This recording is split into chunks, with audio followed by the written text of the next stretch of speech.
আমাদের 24টা একাদশী হয়। অনেকে মনে করছেন এই 24টা একাদশী পালন করতে আমরা পারছি না। কোনো আমরা কিন্তু বছরে 26টাও পড়ে কোনো সময়। তো আমরা এই বছরে আমরা কোনো সময় আবার 26টা একাদশীও পড়ে থাকি। একাদশী বা 24টা একাদশী পালন করতে না পারি, তো আমাদের বছরে 4-5টা একাদশী রয়েছে। সেই 4-5টা একাদশীর মধ্যে আমাদের শয়ন একাদশী, উত্থান একাদশী, ভীম একাদশী, পাণ্ডবা নির্জল একাদশী, পার্শ্ব একাদশী, এই একাদশীগুলো মহান একাদশী।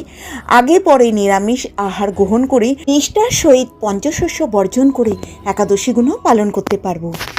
একাদশী আবির্ভাব হয় যারা যথাবিধি একাদশীর উপবাস অসমাপ্ত অথবা বহুদিনের সাধুসঙ্গে হরিকথা শ্রবণে অসমাপ্ত, তারা এই একাদশীর মাহাত্ম্য পাঠ ও শ্রবণ করলে অসীম সৌভাগ্যের অধিকারী হবেন। এবং একাদশী নিষ্ঠা সহকারে আগে দিন পরের দিন নিষ্ঠা সহকারে পঞ্চশস্য বর্জন করে ভগবানের সঙ্গে থেকে যদি পালন করা যায়, তাহলেও ভগবান